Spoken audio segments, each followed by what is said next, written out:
Hi, in this tutorial I will cover removal and put back of stem in a Miyota 1L12 watch movement. Tool required: a fine pin,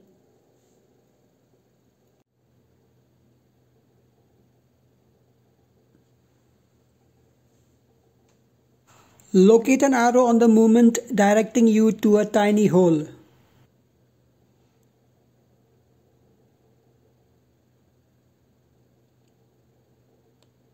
Gently push the pin down so as to release the crown stem from the movement like so. Now pull out the stem crown.